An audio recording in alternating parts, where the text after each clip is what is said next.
So this is Romans chapter 9, the scripture for the 14th of September. After 8 chapters of laying out his case for Gentile inclusion into the covenant of grace, Paul pauses. You could maybe even think of him as assessing his audience at this point, engaged in that diatribe we talked about several chapters ago.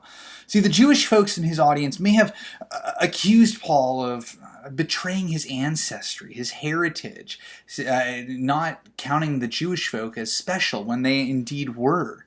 The Gentile folk might be wondering, well, how necessary is Jewish thought in light of Paul's argument? Romans 9 is a brilliant way for Paul to thread the needle between both of these missteps, and he's very careful in how he articulates his argument. Paul begins with Abraham and exegetes the story of God's chosen family in Genesis, working under the assumption that it was faith and God's gift of grace that was what set this family apart. It wasn't their intrinsic righteousness. Let me pause for a second. Exegete is a theological term that means to read from Scripture as opposed to read into Scripture. All good theologians try and exegete their ideas from Scripture instead of importing or eisegeting their own ideas into Scripture. So exegetical work is when we take our ideas from Scripture. So God chose Abraham to start. Paul starts there, and we already know, we've already covered why Abraham's faith was credited to him as righteousness. Paul's already dug into that. But then Paul steps to the next rung on the family tree, if you will. It wasn't Ishmael who was chosen, but Isaac who was chosen to be the son of the promise. Ishmael should have been chosen. He was the firstborn of Abraham, but Isaac was the promised son. And it's not because Isaac was any better than Ishmael.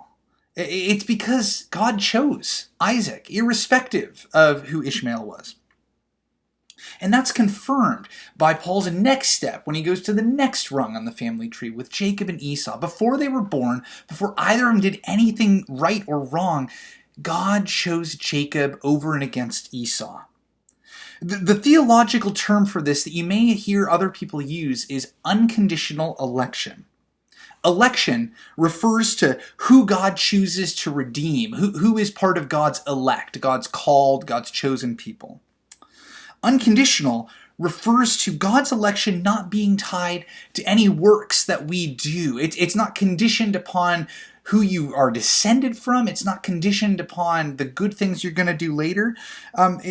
It's not tied to any actions we take.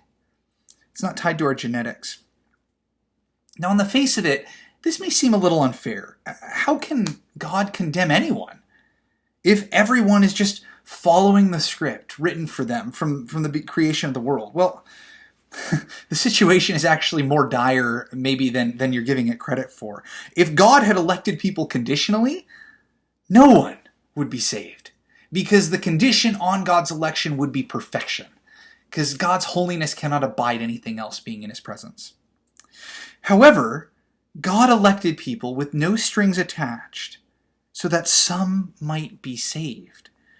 And because this election is unconditional, it's offered just as much to Gentiles as it is to Jews.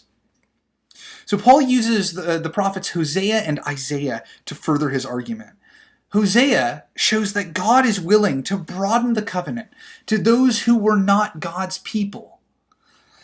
Isaiah supports that Israel has been left a faithful remnant of believers, that God has not abandoned Israel to not be with him.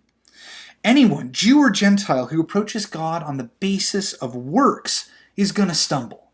They're going to find this stumbling stone in their way that we understand to be Jesus Christ, the one who demonstrates what it actually looks like to follow all of the letter of the law and to have righteousness based on the law. We don't measure up. But anyone who approaches God on the basis of faith, in God's election, they'll attain justification through their faith. Paul's going to expand on this a little bit more in the next couple of chapters, so be on the lookout for that. I wonder, how do you react to the idea of God's unconditional election? That's all for Romans chapter 9. Tomorrow, the 15th of September, we'll look at Romans chapter 10. May God bless you in your reading of Scripture.